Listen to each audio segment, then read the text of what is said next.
Hello friends, आज की exercise 10.4 के क्वेश्चंस होंगे। इसमें question number 6, given that a dot b is equal to 0 and a cross b is equal to 0, what can you conclude about vector a and vector b। देखिएगा, question छोटा है लेकिन बहुत ही मजेदार क्वेश्चन है। उन्होंने कहा है कि a डॉट b 0 है हमारा, ठीक है ना। अब देखो इसमें, और इधर दे रखा है a क्रॉस b, ये भी 0 दे रखा है। पहले a डॉट b का आपको फॉर्मूला याद करना होगा। देखो, ये किसके इक्वल होता था? a का मैग्नीट्यूड इंटू b का मैग्नीट्यूड इंटू कॉस थीटा, ये तो होता था। डॉट वाले का डॉट प्रोडक्ट का फॉर्मूला आपको याद होना चाहिए। और इसका क्या होता था? a का मैग्नीट्यूड इंटू b का magnitude to sine theta into n cap, ये थे फॉर्मूला। अब वो ये कह रहे हैं ये 0 है, तो 0 ये कब होगा? ये वाला पोर्शन 0 कब हो सकता है? देखो, इसमें तीन चीजें, एक तो ए का मैग्नीट्यूड है, बी का मैग्नीट्यूड है और कॉस थीटा है। इसमें भी ए का मैग्नीट्यूड, बी का मैग्नीट्यूड और साइन थीटा है। या तो इसमें थीटा की जगह पे 0 आ जाए, कॉस थीटा की जगह पे 0 हो और यहाँ पे 0 हो, तभी तो 0 हो सकते हैं ये। तो पहले थीटा को चेक कर लेते हैं, हमें थीटा की वजह से 0 तो नहीं हो रहा है। मैं अगर थीटा की वैल्यू लेता हूँ 0, तो देखो कॉस 0 की वैल्यू क्या होती है? 1 होती है ना भाई। कॉस 0 की वैल्यू क्या होगी? 1। तो ये 0 तो नहीं होने वाला, यहाँ 1 रखेंगे तो ये 0 नहीं होगा। हाँ, अगर यहाँ हमने थीटा की वैल्यू 0 रखी तो ये तो 0 हो जाएगा, लेकिन ये 0 नहीं होगा। मेरी बात को समझ लेना, यहीं पे क्वेश्चन खत्म होने वाला है। अगर थीटा की वैल्यू हम 0 लेते हैं तो ये पोर्शन 0 नहीं होगा, क्योंकि कॉस थीटा की वैल्यू क्या, कॉस 0 की वैल्यू क्या होती है? 1 होती है। लेकिन यहाँ पे थीटा की वैल्यू 0 रखेंगे तो ये 0 हो जाएगा, लेकिन वो उन्होंने कहा भाई दोनों 0 हैं, इसका मतलब। और अगर 90 भी ले लेते हैं हम ले लेते हैं थीटा की जगह पे 90 हमने यहाँ लिया तो ये तो 0 हो जाएगा। लेकिन यहाँ पे 90 लिया हमने, थीटा साइन 90 की वैल्यू होती है 1, तो ये 0 नहीं होगा ये वाला पार्ट। इसका मतलब थीटा इसके जिम्मेदार नहीं है, यानी थीटा से कोई फर्क नहीं पड़ रहा है। ये 0 क्यों हो रहे हैं? इसका मतलब बचते हैं कौन से दो चीज? ए का मैग्नीट्यूड, बी का मैग्नीट्यूड। इधर भी ये ए का मैग्नीट्यूड, बी का मैग्नीट्यूड, इन दोनों में से कोई ना कोई 0 होगा, तभी तो ये 0 हो रहा है। इसका प्रोडक्ट 0 हो रहा है, इसका भी प्रोडक्ट 0 हो रहा है। तो आप लिख सकते हैं इस चीज को बस, या तो मैग्नीट्यूड ए 0 होगा और या बी का मैग्नीट्यूड 0 होगा। इन दोनों में से, यानी इन दोनों में से कोई 0 होगा, तभी हमारा क्रॉस प्रोडक्ट 0 आ रहा है और डॉट प्रोडक्ट भी 0 आ रहा है, क्योंकि थीटा से तो कोई फर्क पड़ा नहीं था। समझ गए? यही आपका आंसर है इसमें, ठीक है ना। अब देखते हैं 7 क्वेश्चन। देखिएगा, 7 क्वेश्चन कह रहे हैं, let the vector A B C, तीन वेक्टर हैं, B given as, A vector आपका ये है, बी ये है एंड सी ये है। देन सो दैट, तब शो करा रहे हैं A cross bracket B plus C is equal to A cross B plus A cross C, ये हमें शो करना है, ठीक है ना। तो देखो, शो करने वाली चीज पे आइए आप। पहले हमें क्या निकल, LHS ले लेते हैं, ठीक है ना।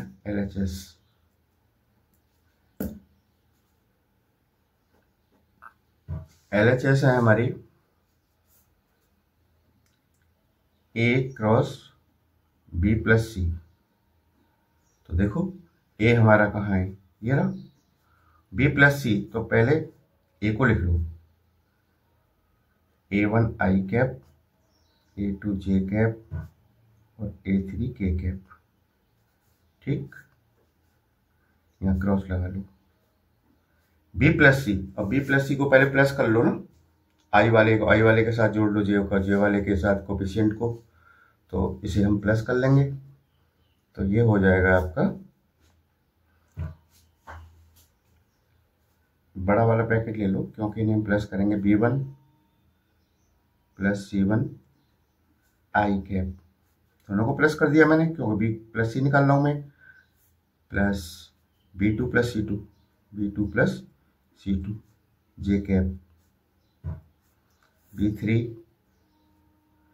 Plus C3 K cap. ठीक है ना, ये हमने रख ली सबकी वैल्यू, ए की ये रही और B प्लस C मैंने ये निकाल लिया। अब वो डिटरमिनेंट वाले तरीके से हम इसे निकाल लेंगे, इसका क्रॉस, इन दोनों का cross.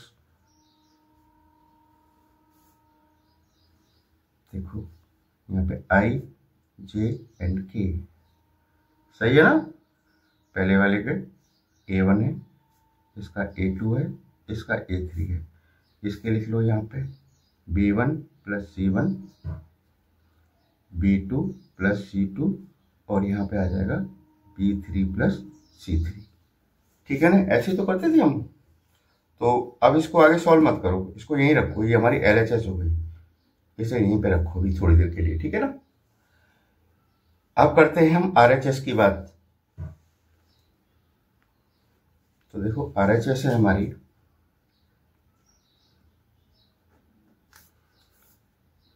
A cross B plus A cross C। तो A क्रॉस B निकालता हूं मैं पहले, है ना, डिटरमिनेंट वाले मेथड से निकालेंगे।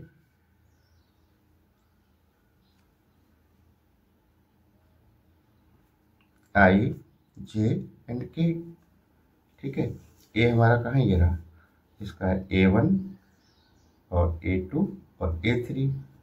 B का क्या है, B का आपका B1, B2, B3, B1, B2 and B3।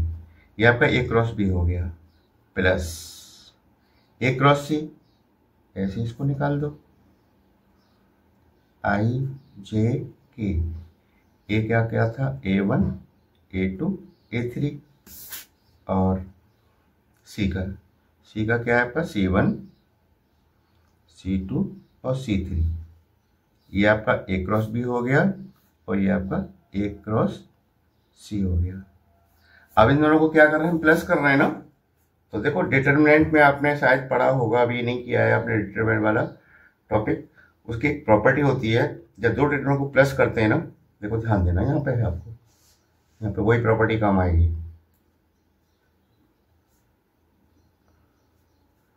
I, J, K। मैंने इन दोनों में देखा प्लस करने से पहले कि यार I, J, K इसमें भी है और इसमें भी है, दोनों में है।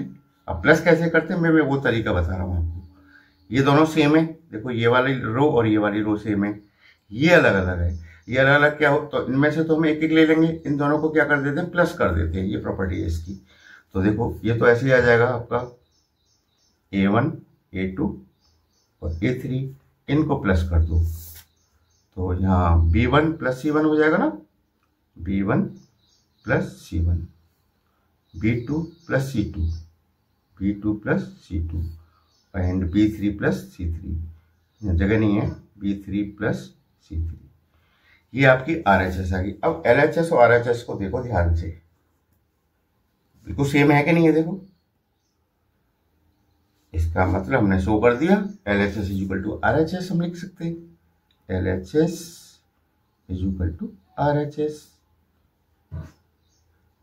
That's answer. ये आपका शो हो गया, इसमें आंसर क्या है। ठीक है ना, क्वेश्चन नंबर 8 की तरफ चलते हैं।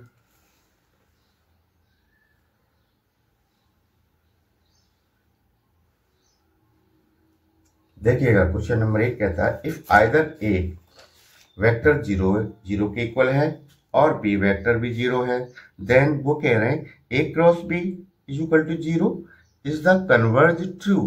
क्या इसका उल्टा भी सही होगा, सत्य होगा। Justify your answer with example. Example दे के अपने आंसर को जस्टिफाई करो। ध्यान देना इस क्वेश्चन में क्या क्या स्टेटमेंट लिखा हुआ है, पहले वो लिख लेते हैं ना। हमें स्टेटमेंट दे रखा है A vector is equal to 0 vector और B vector is equal to 0 vector. ये दोनों अगर 0 हैं तो वो ये कहना चाह रहे हैं कि भैया ए क्रॉस बी ये क्या होगा, ये भी 0 वेक्टर के बराबर होगा। अब इसका उल्टा कन्वर्ज स्टेटमेंट क्या होगा, वो कह रहे हैं ना इज द कन्वर्ज ट्रू। क्या इसका कन्वर्ज भी सत्य होगा। तो उसका कन्वर्ज स्टेटमेंट देखते हैं।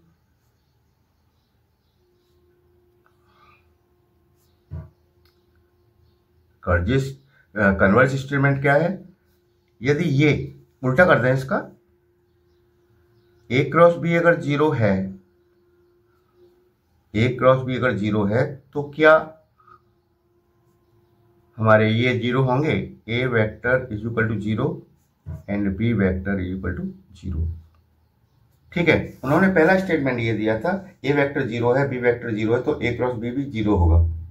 लेकिन हम करना चाह रहे हैं इसमें क्या, उल्टा करना चाह रहा है। क्या सत्य होगा क्या? अगर ये जीरो है पहले से ही तो क्या ये भी जीरो होंगे? ये जीरो है तो क्या ये भी जीरो होंगे? हमें ये बताना है। तो एक बात बताओ, ध्यान देना मेरी बात को। यहां से ये जीरो कब होता है? देखिएगा, A cross B is equal to zero. अच्छा, ए क्रॉस बी जीरो कब होता है? या तो वेक्टर कैसे होने चाहिए? इक्वल वेक्टर होने चाहिए। पता है ना आपको, मैंने बताया था जैसे ए वेक्टर का क्रॉस वेक्टर से ही कर देते हैं तो क्या आता है? जीरो आता है। ठीक है ना, वेक्टर का प्रोडक्ट करें हम जीरो से ही करें, वो क्रॉस प्रोडक्ट तो क्या आता है? जीरो। ठीक है ना, कोई भी वेक्टर ले लो, बी वेक्टर का अगर बी वेक्टर से ही आप करेंगे क्रॉस तो क्या आएगा? जीरो ही आएगा। ठीक है ना, तो ये जीरो इस हालत में भी हो सकता है। देखिएगा, क्रॉस प्रोडक्ट तभी जीरो नहीं हो सकता जब आपका ये जीरो हो या ये जीरो हो। वो कह रहे हैं ये जीरो तभी भी हो सकता है जब हमारे दो वेक्टर, मान लीजिए ए वेक्टर ये है और दूसरा वेक्टर भी इसी डायरेक्शन में है, यानी कोलिनियर हो। कैसे हो? कोलिनियर।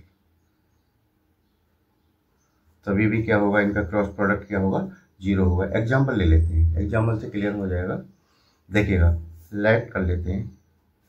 ए वेक्टर को मैंने मान लिया आई वेक्टर, ठीक है ना। दूसरे वाले को मैंने ले लिया, कोलिनियर का मतलब इससे बड़ा हो सकता है, छोटा हो सकता है, ठीक है ना, लेकिन इसी डायरेक्शन में होगा, लेकिन पैरेलल होंगे। जैसे मैंने मान लिया 7i के, दो वेक्टर हैं, ठीक है ना। अब देखो, अगर हम इसका क्रॉस करें, ए क्रॉस बी करें तो क्या हो जाएगा? आई कैप एंड 7i कैप। तो देखो 7 और आई का मल्टीप्लाई आई से करेंगे, आई का आई से क्रॉस क्या होता है बता रखा है ना, आई क्रॉस आई इक्वल टू क्या होता है? जीरो। तो ये क्या हो जाएगा? Zero zero. देखा, हमने अलग अलग वेक्टर लेने के बाद भी हमने इसका क्रॉस किया तो क्या आ गया? जीरो आ गया। अब भले ये ए जीरो न हो, बी जीरो न हो, जीरो तो नहीं है ना, लेकिन इसका हमने प्रोडक्ट किया तो क्या आ रहा है? आंसर जीरो आ रहा है। तो इसका मतलब क्या होता है कि ये फॉल्स है। इसका कन्वर्ज क्या होगा? फॉल्स होगा। क्यों होगा?